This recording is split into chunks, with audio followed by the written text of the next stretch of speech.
Assalamualaikum warahmatullahi wabarakatuh.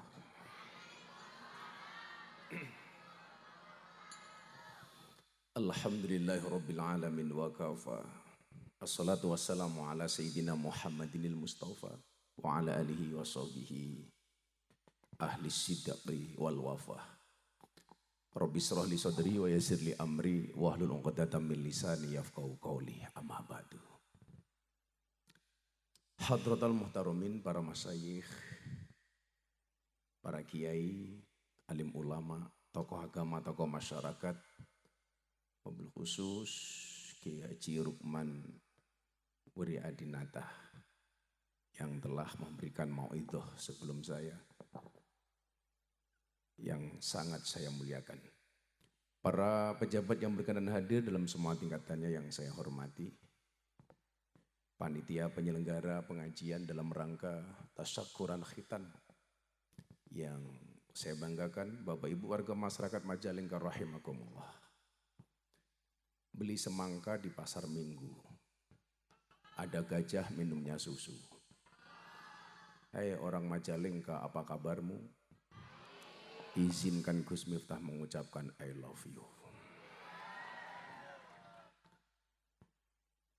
Alhamdulillah, saya tadi siang berangkat dari Solo, perjalanan pesawat ke Jakarta, naik kereta Wus ke Bandung. Saya tanya sama ajudan saya, berapa lama perjalanan ke Majalengka? Perkiraan 1,5 jam, bah. Ternyata setelah jalan, subhanallah, 3 jam. Ternyata Jawa Barat lantai 7. Tapi saya menikmati perjalanan itu, kenapa? Karena saya punya prinsip, kalau saya disuruh milih olahraga lari atau jalan, saya pasti memilih olahraga jalan. Kenapa? Karena hidup itu tentang perjalanan, bukan tentang pelarian. Dan malam hari ini saya sangat bahagia, karena saya punya prinsip, bahagia itu bukan di mana kamu berada, tapi oleh siapa kamu dianggap ada. Maka malam hari ini kita syukuri dengan kalimat Alhamdulillah. Ibu bapak yang saya muliakan, malam hari ini acaranya tasyakuran khitan. Kalau ada pengantin baru, biasa kita ucapkan selamat menempuh hidup baru. Tapi kalau ada yang khitan, cukup kita ucapkan selamat menempuh bentuk baru. Ini mana yang khitan? Di rumah. Oh, udah tidur. Udah malam. Alhamdulillah, walimah ini didesain oleh Nabi dengan satu sabdanya, aulim walau bisat. Berwalimahlah walaupun hanya dengan memotong satu kambing. Walimah itu artinya diundang untuk makan enak. Jadi inti dari pengajian walimah itu bukan kiainya, bukan ustadznya, bukan mubalighnya, tapi makan enak. Saya mau tanya ibu bapak yang hadir sudah dikasih makan enak apa belum? Sudah. Kalau bilang belum itu berarti kurang syukur. Lah walimah itu bentuknya macam-macam. Ada walimatul ursh, walimah yang disebabkan karena pernikahan. Mudah-mudahan yang jomblo segera menikah. Amin. Undang-undangnya orang jomblo itu satu, Bapak. Kita itu ternyata tidak boleh menyembunyikan rasa cinta. Kalau senang itu disuruh ngomong, nggak boleh diem. Idza ahabba ahadukum sahibahu falyatihi fi manzilihi falyukhbirhu annahu yuhibbuhu lillah. Jika ada seseorang di antara kalian mencintai saudaranya, hendaklah dia mendatangi rumahnya dan sampaikan kepadanya, "Dek, aku mencintaimu karena Allah." Oh. Jadi nggak boleh diam, harus ngomong. Makanya kalau cinta ditolak, Mbah Dukun bertindak. Harus ngomong. Maka saya doakan malam hari ini sejomblo-jomblonya kalian segera berakhir. Amin. Di mana berakhirnya? Kalau tidak di pelaminan, minimal di pemakaman. Itu namanya walimatul ursh. Yang kedua, ada walimah yang diakibatkan karena akikoh, motong kambing ketika anaknya lahir di hari ke-7 atau hari ke-5. Itu namanya bukan walimatul akikoh tapi walimatul haras. Mudah-mudahan yang sudah menikah segera punya momongan. Amin. Karena setiap manusia itu pasti diuji masing-masing. Jomblo ujiannya pusing siapa jodohnya. Sudah menikah ujiannya apa? Belum punya anak. Padahal anak ini rahasianya Allah, Pak. Ada orang yang menikah puluhan tahun nggak punya anak. Anak SMA di pinggir lapangan jadi, Pak. Tetangga saya nama anaknya Muhammad Ronaldo, Pak. Gara-gara jadinya di pinggir lapangan.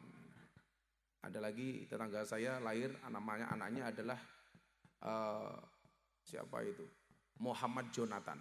Saya tanya, kalau Muhammad saya tahu artinya, Bu. Jonathan itu apa? Singkatan Kiai. Apa kepanjangannya? Jonathan. Merojol karena kemacetan. Dibawa ke rumah sakit, jalan macet, tak lahir di jalan. Jonathan. Namanya walimatul haras yang diakibatkan karena akikah. Ada juga walimah yang diakibatkan karena khitan atau sunat. Kalau orang Jawa namanya tetaan. Kalau bahasa Arabnya khitan. Kalau bahasa Indonesianya sunat. Itu namanya bukan walimatul khitan Bapak Ibu, tapi walimatul i'dzar. Apa Bu? Walimatul i'dzar. Nah, kalau sunat saya dulu sunatnya di Lampung, maka bentuknya kayak belalai gajah. Kalau ada adik yang belum sunat, pengen bentuknya bagus, silakan sunat di Kabupaten Jepara. Pasti bentuknya ukir-ukiran. Di Jepara, Pak. Ukiran. Kalau di Majalengka kayak apa ya? Kayak apa? Kayak kecap. Kelemahan saya itu satu, nggak bisa ngomong Sunda. Abdi untuk nyahok bahasa Sunda. Bisanya cuma satu. Abi kabogoh kaanjen. Itu aja. Saya tanya, kebetulan Kang Deddy Mulyadi ini jamaah saya di Jogja. Pak Gubernur terpilih. Kang, gimana caranya supaya Abah bisa ngomong bahasa Sunda? Oh, caranya gampang, Bah. Apa? Menikah dengan cewek Sunda. Cie. Emangnya saya cowok apaan? Apakah Gus Miftah menikah lagi? Nunggu takdir. Kalau memang ada takdir, saya tidak mungkin melawan takdir. Kalau tidak ada takdir, insya Allah saya menciptakan takdir saya sendiri. Insya Allah saya setia, Bu. Saya nggak nikah lagi aja punya masalah, terus apalagi lo nikah lagi? Nggak nikah lagi jadi dibully, Pak. Apalagi nikah lagi? Nggak dibully karena menikah lagi, dibully karena es teh. Ya Allah. Makanya saya bersyukur suguhannya kopi. Kalau kopi saya minum, kalau es teh saya trauma. Ya Allah. Ini kopi tinggal separuh. Isinya ini CD semua ini. Ini memang kalau kopi Majalengka seperti ini. Nah, ini isinya kopi semua nggak ada airnya, Pak. Ini salah bikin kopi kayaknya panitia ini. Laki-laki itu kalau minum kopi sehari 3 cangkir akan kelihatan lebih muda dibandingkan kakeknya. Pak panitia, ini nggak bisa diminum. Ini isinya kopi semua nggak ada airnya. Airnya cuma sedikit.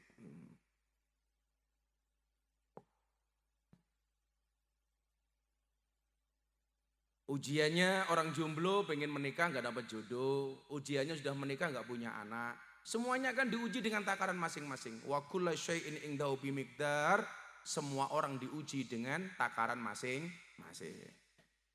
Manusia di dunia ini Bapak Ibu yang senang terus nggak pernah susah cuma satu. Siapa? Fir'aun. Punya uang terus nggak pernah punya utang. Senang terus nggak pernah susah. Itu artinya kalau orang Majalengka kadang-kadang senang, kadang-kadang susah lumrah. Karena Anda manusia biasa. Tapi kalau ada orang Majalengka senang terus gak pernah susah, punya uang terus gak pernah punya utang, saya curiga jangan-jangan cucunya Fir'aun. Naudzubillah min dzalik. Makanya ujiannya masing-masing. Ujiannya masing-masing. Saya kemarin itu sebenarnya gak pernah susah dibully sama orang. Saya itu menangis karena satu hal, Pak. Bapak ibu saya di Lampung tiap hari nangis telepon saya. Nah, abahmu susah, menangis. Kenapa, Pak? Tiap lihat TV, mau Metro TV, Kompas TV, TV One, RCTI, semuanya wajahmu. Semuanya membuli di gampang, Pak. Matiin saja TV-nya. Sudah, TV udah tak matiin, Nak. Terus tetangga datang cerita, Nak. Masa saya jawab, matiin aja tetangganya kan gak mungkin. Ya sudah, jangan didengerin. Biasa-biasa saja. Walimatul idar, walimah karena dikhitan. Nah, yang belum khitan segera khitan. Inilah menangnya cewek dibandingkan cowok. Cewek itu kalau melahirkan, ibunya meninggal, syahid surga tanpa hisab. Saya ulangi, perempuan kalau dia hamil melahirkan, ibunya meninggal dunia, syahid masuk surga tanpa hisab. Cowok meninggal karena sunat, Pak. Malpraktek. Hebatnya perempuan, Pak. Perempuan kalau sampai dia melahirkan, meninggal, langsung surga. Cowok kalau sampai dia meninggal gara-gara salah khitan, malpraktek. Kasihan nama jadi cowok. Makanya Bu, lebih enak jadi cewek apa jadi cowok? Lebih enak jadi cewek apa jadi cowok?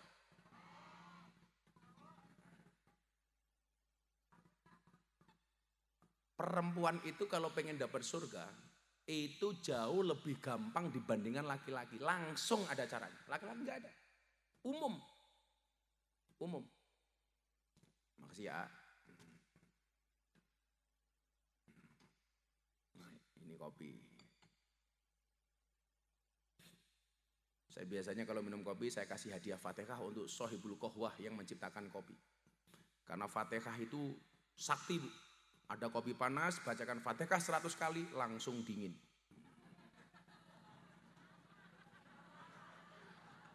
Kelamaan ya Bu, langsung dingin dia. Kalau saya minumnya kopi itu pahit, Pak. Nggak usah pakai gula, karena itu menjaga jantung. Laki-laki di hadapan perempuan itu seperti gula di dalam kopi. Kopi tanpa gula rasanya pahit. Yang disalahkan kopinya apa gulanya? Gulanya. Masa bikin kopi tanpa gula?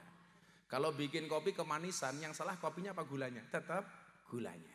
Bikin kopi kok kebanyakan gula. Itulah cowok di mata cewek. Ada rasanya namun tidak pernah diperhatikan keberadaannya.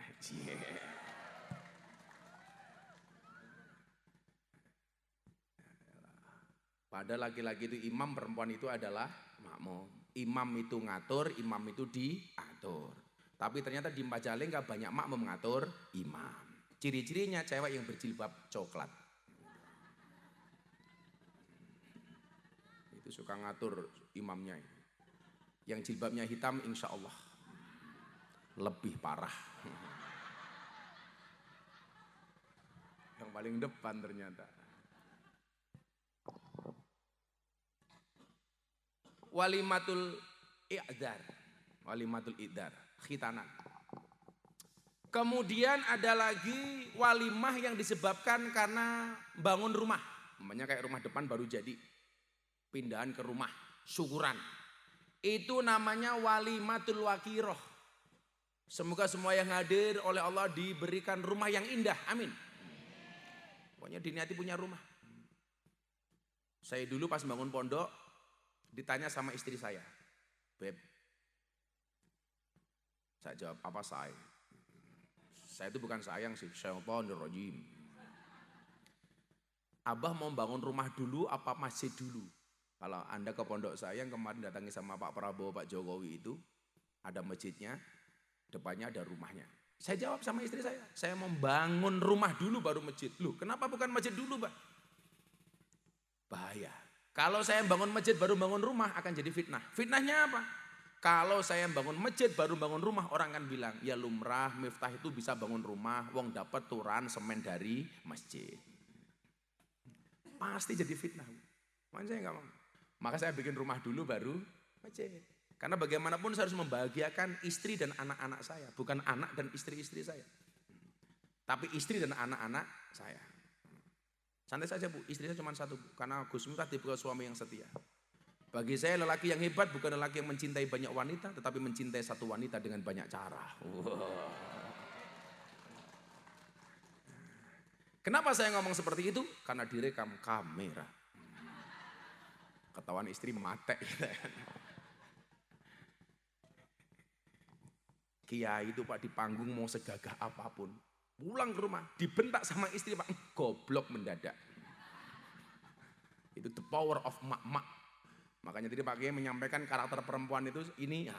Menurut Sayyidina Ali beda lagi. Menurut Sayyidina Ali perempuan itu karakternya apa? Ya tadhallamna wa hunna adzaliman. Perempuan itu punya karakter satu apa? Sebenarnya dia mendolimi tapi seolah-olah terdolimi. Itu perempuan. Sebenarnya menyakiti tapi seolah-olah tersakiti. Sebenarnya menganiaya seolah-olah teraniaya. Siapa cewek seperti itu? Jilbabnya coklat. Coklat lagi. Lagi bahasa Sundanya apa? Dei. Kalau coklat? Ya, coklat dei. Coklat dei. Saya kemarin ngaji di Indramayu. Ternyata di Indramayu saya ditawari nikah sama orang Indramayu. Karena di Indramayu banyak RCTI, Pak. Randa cilik turunan Indramayu. Kalau di Sunda Pak jahe. Janda herang. Kalau di Jogja itu janda kelasnya macam-macam, Bu. Ada jablay, janda lebay. Ada jalak, janda galak. Sekarang yang paling banyak rojali, rombongan janda liar. Wow.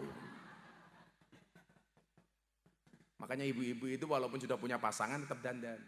Tetaplah make up dan dandan walaupun kamu sudah punya pasangan. Ingat di luar sana pelakor lebih menakutkan daripada hantu kuburan. Cowok itu kalau di luar lihat cewek cantik dia akan teriak, wow.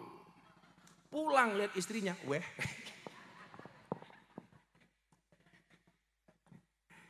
Itu kalau cowok Jogja, Bu. Kalau cowok Majalengka insya Allah.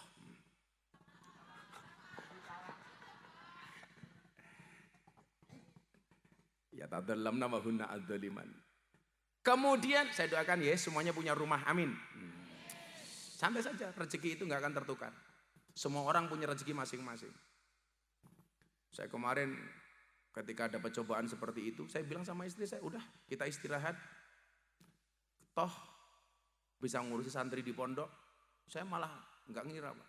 Yang ngundang ngaji saya itu malah jauh-jauh. Ini saya dapat undangan dari Aceh Selatan, dari Gorontalo, dari Papua. Saya tadinya mau istirahat, Pak. Saya udah pamit sama Pak Prabowo, Pak. Saya tak istirahat saja, saya capek. Kemudian beliau menyampaikan sama saya, udah Gus Miftah tetap ngaji. Semua orang diuji masing-masing. Saya dulu diuji, kata beliau, dituduh melanggar HAM bertahun-tahun tanpa pengadilan. Dan ternyata nggak terbukti. Saya bilang kalau saya salah saya minta maaf. Dan alhamdulillah sekarang bakul es tehnya kaya, dapat donasi 3 miliar. Rumah 1, mobil 1, motor 4, saya umrohkan 5 orang. Anaknya dapat beasiswa. Santri saya bilang, kalau tahu digoblokkan abah kaya, saya dikencingi juga nggak apa-apa, bah, katanya. Kurang ajar loh, saya bilang.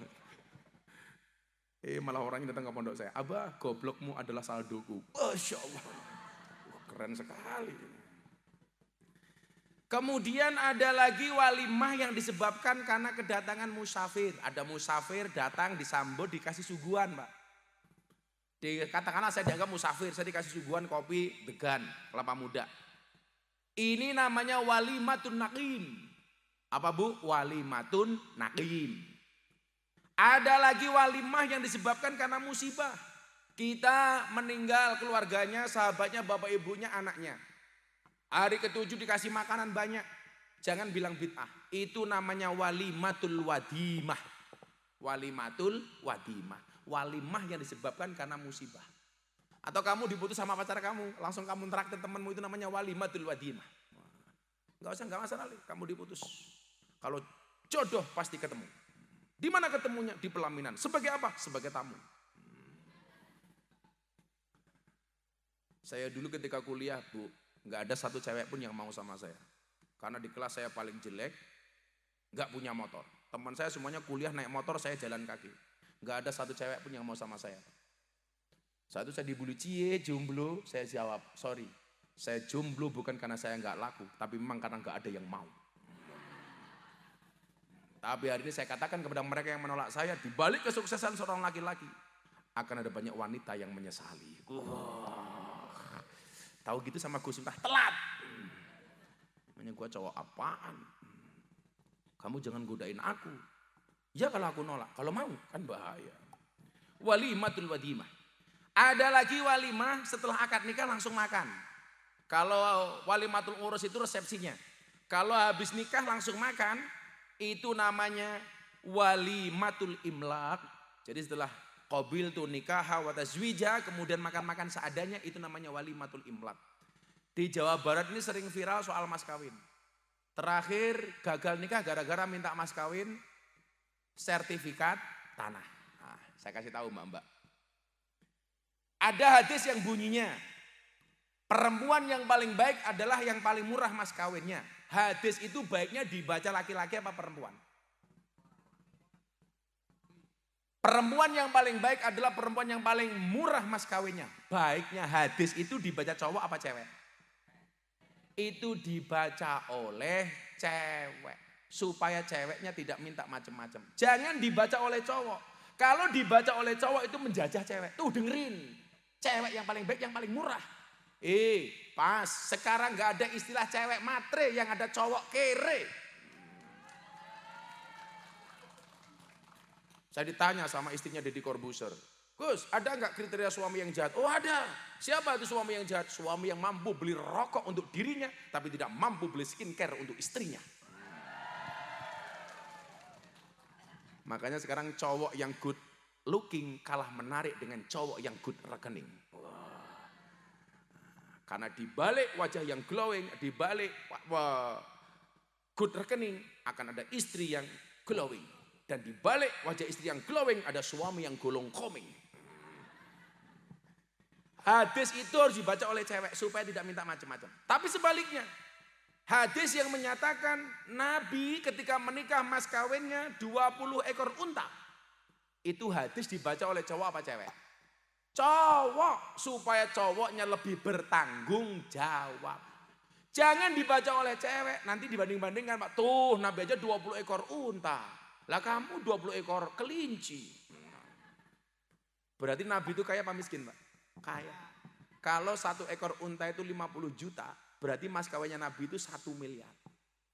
1 miliar. Makanya kalau Anda mengatakan cowok cukup sederhana saja, makan apa? Salah. Cowok harus punya cita-cita jadi orang kaya. Untuk apa? Untuk membahagiakan anak dan istrinya. Nah makanya saya dulu ketika menikah sama Pak. Ketika Nabi 20 ekor unta, ketika saya menikah sama jumlahnya 20 ekor kutu. Susah nyarinya. Kemudian yang terakhir ada walimah yang disebabkan karena traktir teman. Seperti ilmunya Nabi Ibrahim. Nabi Ibrahim itu diangkat menjadi Khalilullah, menjadi Habibullah. Karena Nabi Ibrahim itu suka traktir teman dan tangganya. Nah, Anda traktir teman berangkat pengajian nanti pulang ada penjual bakso, Anda beli temannya di traktir, itu namanya walimatul ma'dubah. Bu, pilih traktir apa ditraktir? Ditraktir. Pilih nyumbang apa disumbang? Nyumbang. Pilih tangan di atas apa di bawah? Ibu-ibu senang di atas apa di bawah?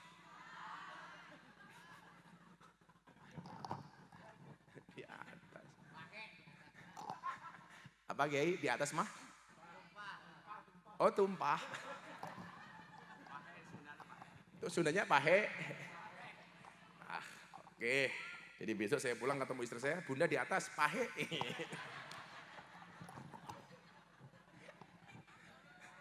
Yang tumpah apanya?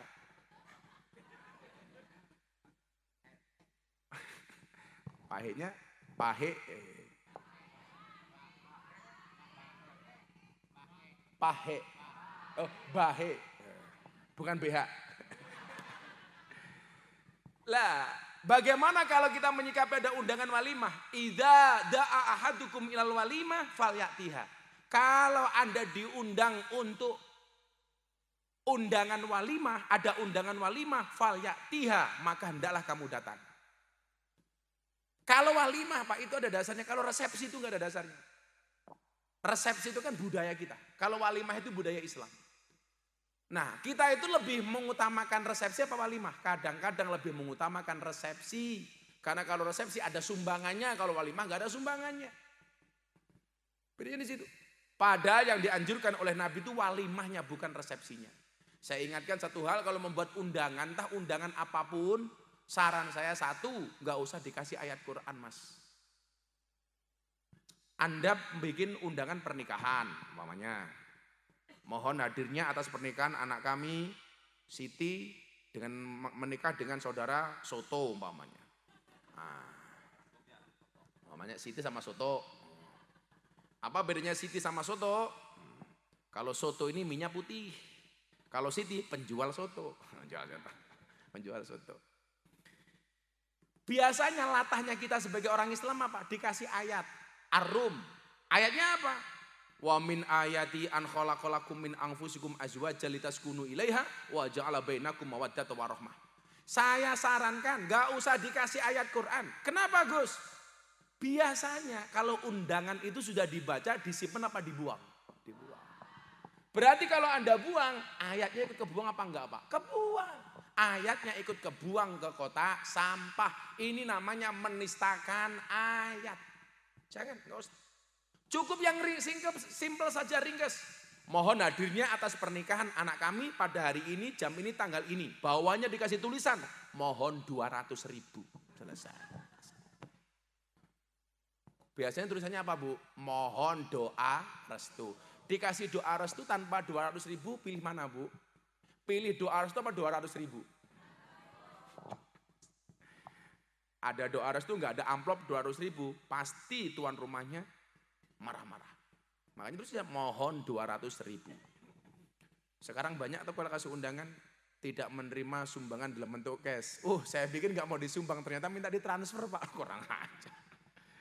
Nah, hari ini kita belajar walimatul khitan. Ada banyak kewajiban orang tua terhadap anaknya. Ada sekian banyak kewajiban orang tua yang harus diberikan kepada anak. Itu artinya apa? Kalau hak anak berarti kewajiban orang tua. Kalau kewajiban orang tua berarti haknya anak. Yang pertama, Nabi menyampaikan, min hakil waladi alal walid salah satu asya. Hak anak dari orang tua itu minimal ada 3. Berapa Bu? 3. 3 bahasa Sundanya apa? Tilu. Bener ya? Tilu. Hiji, kedua, tilu, kopat, 5, genep, 7, 8, salapan, 10. Latihan OTW cari istri Sunda. Istri saya bilang, Abah, saya siap di poligami. Saya siap di madu. Subhanallah, istri salehah. Syaratnya apa Bunda? Saya siap di madu asalkan Abah mau diracun. Mate ada. Enggak jadi. Daripada mati muda. Apa saja haknya anak dari orang tua? 1, ayyuhassina ismahu idawulida. Anak berhak mendapatkan nama terbaik dari orang tuanya. Nama itu kalau baik Bu, anak bangga. Yang kita khitankan hari ini namanya siapa Pak? Yang dihitani namanya siapa hari ini? Muhammad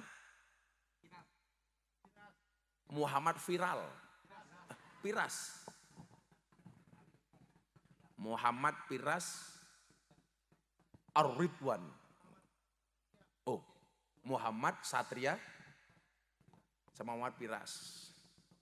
2 ya. Jadi kemarin tuh ada beberapa nama terunik Pak di Indonesia itu. Salah satunya adalah yang lahir di masa Covid. Siti Covid Susilawati. Siti Covid. Nama itu mengandung doa. Di mana hebatnya nama yang baik? Innakum tad'una yaumal qiyamati bi asma'ikum wa bi asma'i aba'akum. Kamu besok di hari kiamat akan dipanggil berdasarkan namamu dan nama bapakmu. Contoh, bapaknya Satria namanya siapa? Pak Muhammad Ridwan. Jadi kalau Pak Muhammad Ridwan punya anak namanya Satria, besok dipanggil begini di surga. Masuk surga selanjutnya Muhammad Satria bin Muhammad Ridwan. Itu kerennya punya nama bagus. Kalau nama anak itu bagus, pede. Kalau nggak bagus, anak biasanya kurang pede. Sekarang rata-rata anak itu singkatan. Saya pernah walimah di Gunung Kidul, Yogyakarta. Anaknya dikasih nama Agnes. Saya bilang, Bu, kenapa anaknya dikasih nama Agnes? Ini ada sejarahnya Kiai. Apa sejarahnya? Saya dulu tidak pengen anak lagi. Saya pasang spiral supaya saya tidak hamil. Sudah pasang spiral tetap hamil. Lah apa hubungannya Agnes dengan spiral Bu? Agnes itu singkatan, dia ada kepanjangannya. Apa kepanjangannya? Agnes anak gunung nerjang spiral. Karena sudah ada spiralnya tetap hamil. Ya, doa lah Bu. Katakanlah begini, di Eropa itu ada cewek namanya Martina Hingis. Ibunya ditanya, Bu kenapa dikasih nama Martina Hingis? Saya itu mengidolakan juara dunia tenis perempuan Martina Navratilova. Saya pengen anak saya menjadi juara dunia tenis. Subhanallah, umur 18 tahun. Martina Hingis menjadi juara dunia tenis. Kalau nama anak saya itu ada sejarahnya. Anak saya kedua namanya Meka. Anak saya umur 10 tahun, yang pertama belum punya adik Pak. Saya umroh sama istri. Di depan Ka'bah saya berdoa, ya Allah ya Rob, anak saya baru 1, please pulang, istri saya hamil ya Allah. Ketemu sama polisi Arab ditanya, Mas Muk, namamu siapa? Miftah Maulana Habibur Rahman. Min aina ji'ta? Min Indonesia. Tanya saya, kam zaujalak? Istrimu berapa? Illa wahid faqat. Istri saya hanya 1. Anakmu berapa? Saya jawab, anak saya cuma 1. Waktu itu berat badan saya masih 108 kilo Pak. Saya dulu gemuk Pak, 108 kilo. Akhirnya saya malu baca buku penelitian, cowok itu kalau perutnya besar biasanya burungnya kecil. Saya kan malu. Akhirnya saya pulang kurus Pak, alhamdulillah dari 108 kilo sekarang dari 73 kilo. Karena saya alhamdulillah Pak, terakhir saya puasa Daud sudah tahun ke-9. Ini tadi saya pas puasa. Puasa Daud itu sehari puasa, sehari enggak. Besok saya enggak puasa, besoknya puasa, besoknya enggak puasa, besoknya puasa. Sehari puasa, sehari enggak. Bulan Ramadan saya juga Daud. Enak amat gitu. Akhirnya saya malu dihina sama polisi Arab. Saya doakan semuanya mudah-mudahan segera dipanggil oleh Allah. Dipanggil Allah, amin. Saya belum selesai. Dipanggil oleh Allah untuk ziarah Makkah Madinah. Belum selesai, amin. Dipanggil oleh Allah, amin. Wahai antara inna lillahi wa inna ilaihi rajiun. Santai saja Bu, Allah tidak memanggil orang yang mampu, tetapi Allah akan memampukan orang yang terpanggil. Siapa tahu dipanggil oleh Allah, amin. Semangat amat Bu. Akhirnya saya ke kamar Pak, ketemu istri saya. Satu kan kalau sama istri romantis. Makanya banyak potongan video yang diedit sama orang, itu menjadikan saya dibully gara-gara viral Pak. Saya itu sebelum viral es teh ada viral sebelumnya. Saya megang kepala istri, saya gini-giniin sekali, diedit sama orang editor. Seolah-olah saya menggoyangkan istri saya 70 kali. Viral lagi, Gus Miftah toyor kepala istrinya, ya Allah. Padahal saya itu kalau sama istri, ya Allah, istri tidur, saya pulang ngaji, kok mulutnya buka. Wah langsung saya cari garam tak masukin, pluk. Suami yang baik itu karakternya apa? Menjadi pelawak di hadapan istrinya dan menjadi serius di hadapan wanita lain. Wow, itu baru keren. Jangan kayak suami sekarang. Sama istri tetangga bercanda, sama istrinya galak. Suami apaan? Suami seperti itu ciri-cirinya biasanya dia di atas panggung. Jangan bilang pakai belangkon ya. Itu berarti saya. Saya itu kalau sama istri Pak, guyon toh Pak. Istri tidur, mau tidur kita bareng. Dia mau tidur, saya mau kebelet kentut. Istri masukin selimut, kita kentut. Tomot. Istri saya, iya itu. Itu romantis. Gitu. Ingat, laki-laki yang kentut di hadapan istri sekeras-kerasnya itu adalah ciri-ciri suami romantis. Tapi istri kentut keras di hadapan suami kurang ajar. Ternyata ada penelitian Mas. Bau kentut itu salah satu cara mencegah kanker. Karena itu dianggap saripati makanan. Makanya kalau pas pengajian kok temennya kentut, tolong hiruplah dalam-dalam. Bebas kanker.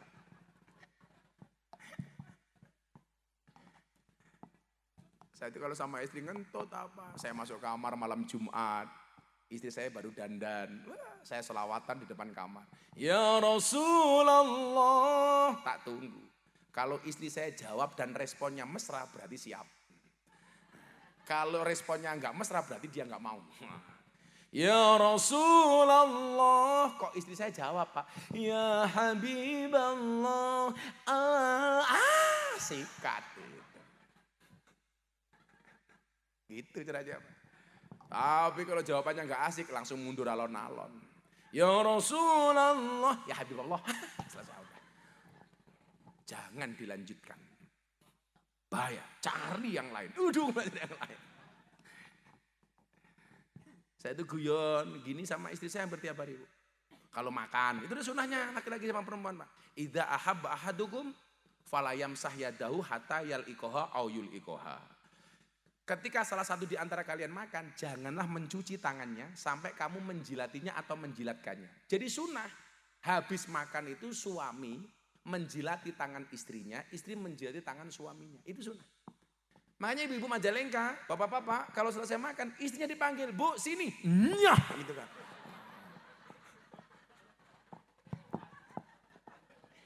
Nyah, sadis. Tapi ingat, itu hanya berlaku untuk pasangan suami istri. Tidak berlaku untuk sesama teman syuting. Ini sama sana. Kalau saya sama istri biasa. Bunda, nyah. Abah, nyah juga. Malah dulek-dulekan ya. Nah, anak saya tak kasih nama mereka kenapa, Bu? Karena begitu pulang kamar hotel, saya bilang sama istri saya, Bun, kamu nanti di depan Ka'bah berdoa, minta supaya kamu hamil. Saya malu dihina sama orang Arab. Masa katanya Abah gagah tapi anaknya cuma satu. Pokoknya gimana caranya kamu pulang harus hamil. Itu saya bilang, iya Bah, nanti di hadapan Ka'bah saya akan berdoa sama Allah, mudah-mudahan saya pulang hamil. Saya bilang sama istri saya, Bun, berdoa itu bagus, tapi kalau cuma doa tok nggak jadi-jadi. Alhamdulillah Pak, pulang istri saya hamil. Makanya anak saya kasih nama Meka. Nama kompleknya Mufti Nabil Ulayya Mekah Maulana Habibur Rahman. Kenapa, Bu? Kepanjangan. Anak-anak saya sendiri. Yang bikin saya sendiri. Kok Ibu protes? Kalau orang Jawa itu kasih nama anaknya kadang-kadang semaunya. Namanya siapa? Sumi. Apa itu susah mingkem? Ya kasihan anaknya lah. Kalau namanya keren kan Muhammad Satria. Wow, Gubernur, Bupati Majalengka, Muhammad Satria. Pantas. Kalau nama Sunda siapa namanya? Muhammad Cepot. Wah. Pokoknya kasih nama yang bagus. Konsultasikan dengan yang tahu bahasa Arab. Karena tidak semua bahasa Arab bisa dijadikan nama yang bagus untuk anak. Jangan sampai salah. Pak Kiai, anak saya namanya Arab. Siapa? Muhammad Jahannam. Waduh Pak, Muhammad neraka Pak. Muhammad Jahannam. Jangan dong. Teman saya itu kuliah nggak berani angkat tangan gara-gara namanya jelek. Siti Khoinah. Anda tahu Siti Khoinah itu artinya apa? Siti pengkhianat. Jadi ketika dia absen Siti Khoinah, dia nggak berani begini Mas. Malu namanya Siti Khoinah, Siti pengkhianat. Tapi kalau namanya keren kan. Siapa namanya? Muhammad Ridwan, penjaga surga. Sama gitu. Muhammad Malik, penjaga neraka. Siapa namanya? Miftah, penista bakul es. Ya Allah. Ya, semuanya ada hikmahnya Ibu ya. Kedua, apa kewajiban orang tua kepada anaknya? Wa yu'allimahul kitaba idza aqala. Anak wajib diajarkan Al-Qur'an. Kayak Satria ini. Pak Ridwan punya kewajiban sebelum anaknya bisa baca tulis huruf alfabet, anaknya harus ngerti dulu huruf hijaiyah. Jangan dibalik. Besok yang dihisap Qur'annya, Pak. Nah, dulu anak saya umur 5 tahun sama istri saya dibawa ke TK. Mau kemana? Ke TK dulu, Bah. Ngapain? Sekolah. Nanti takut ketinggalan. Saya bilang sama istri saya, udah diajari dulu Al-Quran baru TK. Saya nggak malu kalau anak saya telat membaca tulis huruf alfabet, tapi saya malu kalau anak saya nggak bisa baca Al-Quran. Beneran, anak saya di pondok akhirnya maunya ngaji, nggak mau sekolah, repot. Kelas 3 naik kelas 4, pelajaran matematika, soal 10 salah semua. Gurunya nggak berani marah. Lah anaknya kiai. Akhirnya gurunya saya telepon, Pak silakan datang ke pondok, saya pengen tahu kenapa anak saya salah semua jawabannya. Anak saya ditanya, Mas, kenapa kemarin ujian matematika soal 10 salah semua, gak ada satupun yang benar? Anak saya jawab, iya Pak, karena kebenaran itu hanya milik Allah. Betul nak, betul aku. Saya itu matematika belas gak bisa Mbak. Tapi pintar nyari duit. Daripada pintar matematika tapi gak bisa cari duit. Kalau perempuan itu kalkulatornya isinya cuma 2. tambah-tambahan, dan pengalian. Nggak ada pengurangan apalagi pembagian. Makanya uang suami sudah masuk kepada istri, nggak mungkin kembali. Jangankan uang suami, uang anak lebaran, nggak kembali. Makanya anak-anak itu kalau dapat duit THR-an, saweran, angpau, lebaran, kok diminta ibunya, tolong jangan dikasih. Karena kalau dikasih, nggak mungkin kembali. Itulah awal mula seorang anak manusia kena undang-undang penipuan investasi bodong. Siapa yang nipu? Ibunya sendiri. Apalagi karakter perempuan sekarang, Pak. Perempuan sekarang tuh senang punya suami yang pinter nyari duit, tapi nggak boleh pegang duit. Makanya kalau ibu-ibu pengen cari suami yang pinter nyari uang, tapi nggak boleh pegang uang, gampang nikahlah dengan tuyul. Itu pinter nyari duit, tapi nggak pernah pegang duit. Ayo, ibu-ibu itu Pak, kita pulang malam-malam ditanya duit. Bangun pagi dipersuruh pergi cari duit. Siang kerja nyari duit. Pulang diinterogasi tentang duit. Mau tidur bahas duit. Ngitung duit. Sampai wajahnya kayak duit. Berarti lebih penting suami apa duit? Duit. Lebih baik suaminya nggak pulang tapi duitnya pulang daripada suaminya pulang tapi duitnya tidak pulang. Jangan lawan perempuan, Pak. Sekuat-kuatnya laki-laki kalah dengan perempuan, Pak. Seorang laki-laki berani menghadapi ribuan ekor lebah untuk membawa sebotol madu. Tapi seorang laki-laki tidak berani menghadapi seorang istri untuk membawa seorang madu. Bener Pak ya, Pak? Bahaya Mas. Saya punya teman bintang 3. Kalau di kantor galaknya jenderal. Begitu pulang ketemu istrinya. Iya mama. Ras manusia terkuat di muka bumi adalah emak-emak, ibu-ibu. Perempuan tuh kalah sama suami cuma sekali tok. Kapan? Hari raya pertama. Lebaran. Pak, maafkan saya ya Pak. Itu tok Pak. Setelah itu ya berani lagi Pak. Makanya begitu istri sungkem hari raya, kamu harus menang lagi. Iya, nih, ayo, ngaku salah kamu gitu Pak. Karena sejam setelah itu Pak, berani lagi Pak. Apalagi yang jilbabnya coklat Pak.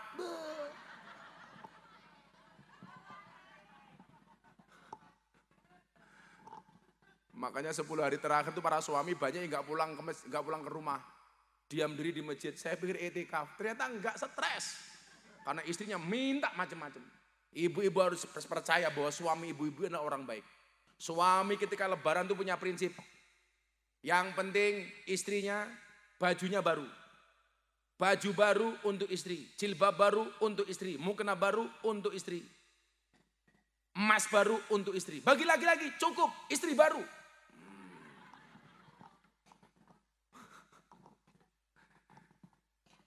Santai aja Pak kalau istri minta macam-macam. Lebaran kan biasanya istri pengen pakai emas-emas. Apalagi yang kemarin lebaran itu lagi musim yang simmer-simmer. Simmer-simmer. Kalau istrinya minta emas Pak ada teorinya. Diam adalah emas. Makanya kalau istrinya minta emas disuruh diam. Cicing ulah gandeng. Emas. Bener ya? Cicing ulah gandeng bener itu. Itu artinya apa? Diam.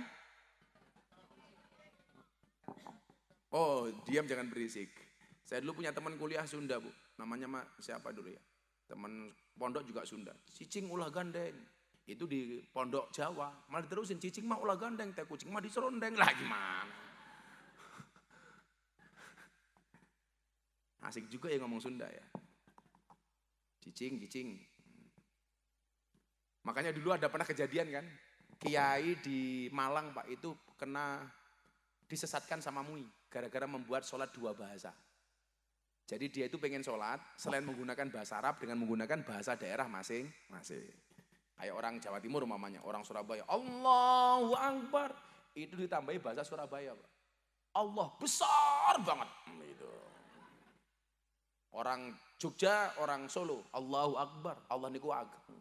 Allah niku ageng Jawa. Kalau orang apa? Allahu Akbar. Allah gede banget kayak gitu kan. Begitu orang Sunda, Allahu Akbar. Allah teh maha besar. Allah kok dibilang teh. Makanya itu dianggap sesat oleh Majelis Ulama Indonesia. Kan di Indonesia itu macam-macam, ada yang ngaku siapa? Nabi, ada yang ngaku malaikat Jibril. Itu dulu Liang Ngeden itu ngaku malaikat Jibril. Ada lagi yang ngaku Nabi, Ahmad Musodek. Ya kan? Ahmad Musadek, itu ngaku Nabi Pak. Pas diperiksa di kantor polisi, di depannya dikasih suguhan apa Pokari Sweat. Saya mikir, Nabi kok dehidrasi? Nabi kok dehidrasi? Nabi kok kekurangan ion? Maka anak wajib ngaji. Maka mas-masnya ngaji. Makanya kalau di Aceh itu Bu, ada kebiasaan. Anak kalau mau dinikahkan, itu disuruh baca Quran. Kalau baca Qurannya lancar, berarti orang tuanya dianggap berhasil. Kalau anaknya nggak bisa baca Quran, berarti orang tua dianggap gagal mendidik anak. Prioritaskan Al-Quran. Wa yu'allimul kitaba idza aqala. Anak harus dididik Al-Quran. Nggak bisa mendidik sendiri, masukkan TPA. Masukkan Dibiah, bawa pondok pesantren. Tapi kan kadang orang tua meremehkan Pak. Untuk apa ke pondok pesantren, nanti anak jadi apa? Jadi santri itu repot Pak. Jadi santri, kamu dari pesantren besok mau jadi apa? Begitu anaknya kaya, menjual agama demi kepentingan dunia. Begitu anaknya santri jadi pejabat, menjual agamanya untuk pejabat, untuk jadi pejabat. Begitu anak miskin, tuh saya bilang apa? Titipkan pondok pesantren. Masa depan kita nggak ada yang tahu. Karena masa depan itu seperti sekumpulan tempe, nggak ada yang tahu. Itu masa depan itu seperti sekumpulan tempe, nggak ada yang tahu. Santri bisa jadi presiden, Gus Dur. Santri bisa jadi gubernur, Bu Khofifah. Santri bisa jadi wakil gubernur, Gus Yasin. Santri bisa menjadi menteri, Pak Muhaimin. Santri bisa menjadi orang viral. Siapa yang bilang es teh? Minimal yang dididikkan ke anak itu ada 3. Berapa Bu? 3. Apa itu? ASI. A-nya akidah, S-nya syariah, I-nya ibadah. Contoh akidah, begitu bayi lahir diadani. Supaya apa? Langsung kenal dengan Allah. Tapi ingat, walaupun bayi itu sunah diadani ya, yang adan ya biasa-biasa saja, jangan kenceng-kenceng. Kemarin malah ada, anaknya lahir diadani, malah keliru takbiran Pak. Cenger, Allahu Akbar, Allah, adan, malah takbir. Dan kalau adzan itu yang biasa-biasa saja karena bayi. Supaya kalimat akidah pertama kali nempel di kepalanya adalah kalimat Allah. Begitu akikah dipotongin kambing selawatan. Ya Nabi salam alaika. Supaya dia cinta dengan Nabi. Itu keren. Anaknya lahir malah bapaknya main kartu. Ceki, aduh. Selesai. Akidah. Yang kedua syariah. Syariah itu apa? Ilmu hukum. Anak diajari hukum. Diajari yang halal dan haram. Oh ini boleh, ini nggak boleh. Satu hal yang paling saya benci dari orang tua itu adalah kadang-kadang polisi jadi sasaran Pak. Anak dikasih dulang, dikasih suapin nasi nggak mau, disuapin nggak mau. Ibunya biasanya bilang apa? Tuh makan, sok atuh makan. Kalau nggak makan tak bilangin Pak polisi. Salahnya Pak polisi di mana coba? Anak nggak mau makan lapor polisi. Urusan polisi sudah banyak Bu. Ngapain anak nggak mau makan kok lapor polisi? Kan kasihan polisinya. Masa anak disidik gara-gara nggak mau makan? Itu kita berlebih-lebihan. Nah ini halal, ini haram. Ini babi haram, ini kambing halal. Bagaimana kalau daging babi dicampur dengan daging kambing? Halal apa haram? Ayo, daging kambing sekintal. Daging babi sekilo, dimasak gulai jadi 1. Kira-kira gulainya jadi haram apa halal? Haram. Idza tama'a bainal halal wal haram hulibal haram. Jadi kalau halal dan haram dicampur jadi 1, maka yang menang adalah yang haram. Contoh lagi, ada minuman alkohol 1 gelas dicampur soft drink 1 galon. Kira-kira jadi halal apa haram? Makanya yang halal sama haram itu harus dipisahkan. Orang Indonesia itu sekarang karakternya 1. Takut dengan makanan haram, tapi tidak takut dengan uang haram. Betul Bu? Kalau ada babi, zizi, najis. Kalau uang korupsi, olu. Cowok-cowok juga begitu. Kalau pegang daging babi katanya najis. Kalau pegang cewek yang belum nikahi katanya romantis. Cie. Makanya kadang-kadang anak kok lebih manut sama pacarnya dibandingkan sama ibunya, kan kurang ajar Bu. Dinasihati sama ibunya berani, dinasihati sama pacarnya malah ngikut. Makanya saya kadang-kadang mikir, yang kamu minum itu susunya siapa? Gitu.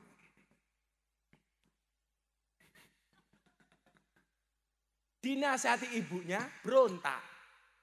Dinasihati pacarnya diem. Susu siapa yang kamu minum duluan, Nak? Sapi. Nah, ini salahnya ibu. Ibu itu kalau nyusui anak minimal berapa tahun? 2. Wal walidatu yurdina auladahunna haulaini kamilaini liman arada ayyutim marada. Nyusui anak itu 2 tahun. Sekarang Mas, anak 2 bulan, 3 bulan sudah diganti susu kaleng. Padahal susu kaleng itu susu sapi. Makanya begitu besar dengar adzan subuh, sholatu khairum minan naum. Apa jawaban anak? Emak. Karena anak sapi. Ibu 2 tahun tuh. Alasannya macam-macam, keburu kerja lah. Ternyata alasannya bukan itu, keburu gantian sama bapaknya.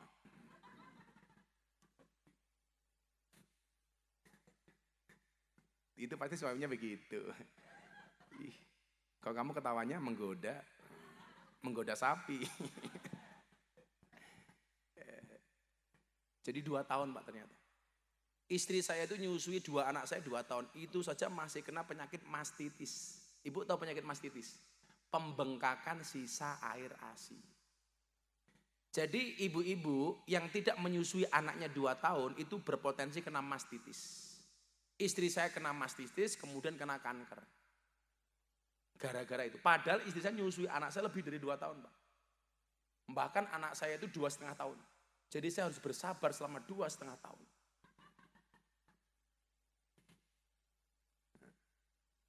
Akhirnya istri saya divonis kanker, saat itu divonis, tapi saya sempat emosi Pak. Dokternya bilang begini, Gus, istrinya kena kanker. Ini kalau semua pengobatan diambil, mungkin istri Gus Miftah hanya bisa bertahan hidup 2-3 tahun. Siapa yang gak emosi Pak? Saya waktu itu kalau bukan orang terkenal, tak ajarin dokternya. Akhirnya saya obati Bu, saya bawa ke Malaysia. Alhamdulillah ini tahun ke-5, istri saya dinyatakan bersih total. Makanya kalau para suami punya pengalaman istrinya sakit, tidak cukup kamu obati, tapi tolong jagalah perasaan dan pikirannya. Jangan sampai dia dengar hal-hal yang tidak menyenangkan di luar. Jangan sampai dengar sama istri. Makanya kalau menikah, diam-diam Pak.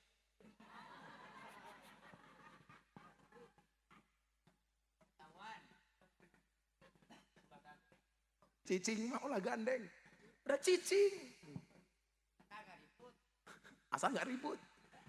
Nabi itu pernah ditanya sama istrinya Siti Aisyah. Nabi, di antara istrimu siapakah yang paling kamu cintai? Yang tanya siapa? Siti Aisyah. Nabi langsung jawab, yang paling aku cintai adalah istriku Siti Aisyah. Siti Aisyah jawab, bisa nggak engkau menyampaikan kalimat itu di hadapan para istri yang lainnya? Ayo, kalau suaminya yang ditanya Pak Ridwan, pusing kepalanya Pak. Nabi bilang, saya berani, tapi syaratnya 1. Apa? Kamu tak kasih kurma 1, tapi jangan pernah bilang siapa-siapa, jangan pernah bilang istri yang lainnya bahwa kamu saya kasih kurma 1. Siap Nabi? Siti Aisyah dikasih kurma 1. Akhirnya Nabi mendatangi rumah istri yang lainnya. Setiap istrinya dikasih tahu, nanti habis maghrib kumpul di rumahnya Siti Aisyah. Kamu tak kasih kurma 1, tapi jangan pernah bilang sama yang lain kalau kamu tak kasih kurma 1. Semua istrinya akhirnya dikasih kurma 1-1, tapi tidak ada yang tahu antara satu dengan yang lainnya. Habis maghrib dikumpulkan di rumah Siti Aisyah. Nabi, siapakah istri yang paling kamu cintai? Nabi menjawab, istri yang paling saya cintai adalah istri yang saya kasih kurma 1.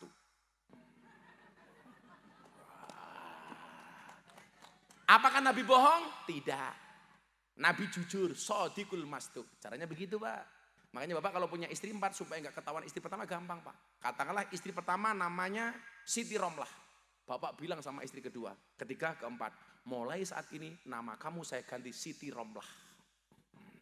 Istri kedua, istri ketiga Siti Romlah. Istri keempat Siti Romlah. Jadi kalau istrinya tanya, Pak istrimu siapa? Siti Romlah. 1, 2, 3, 4 namanya Siti Romlah. Kalau saya soal teori Pak, pinternya minta ampun, praktek. Kok pengajian berangkat HP ketinggalan, semaput Pak di jalan Pak. Baca istri selesai Pak. Kejang-kejang. Lebih baik ketinggalan ATM daripada ketinggalan HP. Tapi saya dengan istri Bu punya manajemen. Saya tidak akan buka HP istri saya dan istri saya tidak akan pernah buka HP suaminya.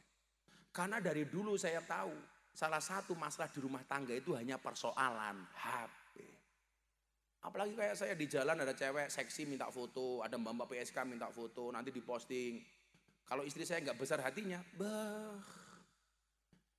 saya itu kalau ngaji di lokalisasi Bu di klub malam, yang dulu viral sholawatan sama mbak-mbak itu, yang atas turun ke bawah, yang bawah naik ke atas. Semuanya minta foto Pak, saya lihat atas, lihat susu, bawah, paha, aduh ya Allah, paha, susu, Astagfirullah, Alhamdulillah, pusing.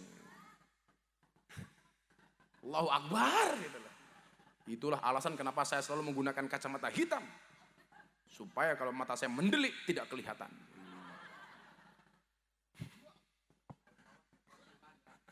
Gimana Pak, mereka pengajiannya begitu. Saya hampir di seluruh daerah ada pengajian mbak-mbak yang nakal-nakal begitu.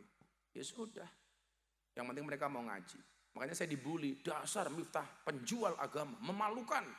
Sholawatan bersama mbak-mbak seksi ahli maksiat, memalukan. Saya jawab, kalau ngaji saya dengan mbak-mbak nakal dianggap memalukan, lebih memalukan mana ketika kita melihat kemaksiatan diam tanpa memberikan solusi apapun kepada mereka. Kan mereka juga berak ngaji Bu, betul? Mereka juga berak sholawatan. Ya kalau gabung di sini mas-mas pakai tato, kadang-kadang kita ngerasani, ngomongin, ih pakai tato. Saya tuh punya mbak-mbak pengajian, di sini tulisannya jagal Pak. Cewek jagal, kan saya takut. Begitu dibuka ada terusannya Pak, jagalah kebersihan. Yang lucu preman Surabaya Pak, gendut, perutnya ditato apa Pak? Beduk. Kenapa kamu tato beduk? Saya NO Gus. Saya ngefans sama NO, perut saya tato beduk. Itu beduk, iya. Pukulnya mana? Di bawahnya Gus. Cari Mak. Gak ketemu. Yang saya urusi macam-macam. Termasuk di Jawa Barat yang terkenal ikut saya itu adalah Maung Hercules Indramayu. Ketua GRIP. Maung Hercules. Itu pasukannya 1 juta orang Pak. Preman, dulu preman sekarang orang yang luar biasa. Yang bisa memerintah beliau cuma 2 orang. 1 Pak Prabowo, 2 Gus Miftah. Yang lain gak mau Pak. Saya di Jakarta, Maung. Abah diganggu sama orang. Dari Cirebon Pak datang. Saat subuh nyampe Jakarta jam 3:30 Ramadan. Siapa yang ganggu Abah? Gak ada. Abah cuma minta kamu nemenin sahur. Wah tapi kan diganggu preman Pak. Alhamdulillah teman-temannya mau ngaji. Makanya saya bilang, saya dengan mereka itu cuma satu hal. Saya nyopet. Apa bedanya Gus Miftah dengan copet terminal? Bedanya satu. Copet terminal itu kurang pinter. Kenapa? Karena yang dicopet dompetnya. Ketahuan dipukuli kepalanya. Kalau di klub malam, Gus Miftah tidak nyopet dompetnya tapi nyopet hatinya. Kalau hatinya sudah tercopet, jangankan dompet, dompet lainnya pun pasti akan diberikannya. Wah, mangga. Gitu Mas, copet hatinya, jangan copet duitnya. Malah kiu-kiu. Malah kamu galau, fisik bisa dirubah, materi bisa dicari. Orang tulus tidak datang 2 kali. Cek menyalawi. Ridwan nih, tampli dong.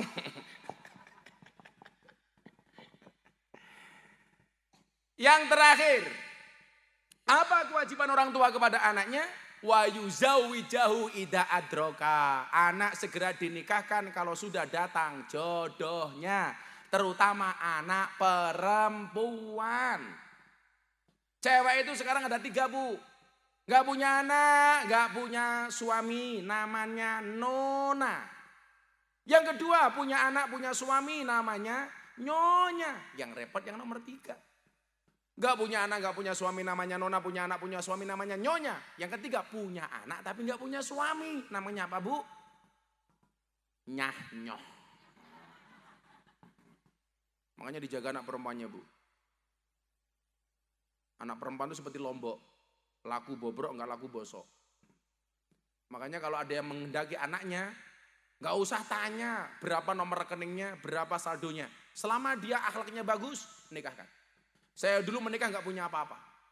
Sama sekali gak punya apa-apa. 5 cowok melamar istri saya. 1 polisi, 2 anggota DPR, 3 lurah, kepala desa, 4 pegawai negeri, 5 saya pengangguran. Alhamdulillah. Yang diterima yang pengangguran. Kalau seandainya saat itu istri saya menolak saya, hari ini dia hanya akan menjadi penonton saya. Makanya Pak, kalau ada anak cowok soleh, terima aja Pak. Soal rezeki Allah yang ngatur. Betul Pak? Beneran. Saya dulu miskin gak punya apa-apa. Alhamdulillah ya sekarang bahagialah. Walaupun gak kaya-kaya banget, minimal bisa berbagi. Alhamdulillah. Memberikan nama yang baik, mengajarkan Al-Quran, menikahkan anak. Insya Allah anak kita menjadi anak yang soleh-soleha. Sudah jam 1:30 pengajian selesai. Iya 1:30 kurang 2 jam. Saya harus kembali ke Bandung karena besok pagi saya harus ke Subang ke rumahnya Kang Deddy Mulyadi. Alhamdulillah Pak Deddy Mulyadi itu jamaah saya. Saya udah berjanji sama Kang Deddy. Kang Deddy jadi gubernur, insya Allah saya beli rumah di Jawa Barat. Mudah-mudahan bisa banyak ngaji di Jawa Barat. Amin. Allahumma sholli ala sayyidina Muhammad wa ala ali sayyidina Muhammad walhamdulillahirabbil alamin. Allahumma lakal hamdu wa ilaikal mustaka wa antal musta'an wa la haula wa la quwwata illa billahil aliyil azim wa la haula wa la quwwata illa billahil aliyil azim wa la haula wa la quwwata illa billahil aliyil azim walhamdulillahirabbil alamin. Pak Ridwan dan keluarga terima kasih. Assalamualaikum warahmatullahi wabarakatuh.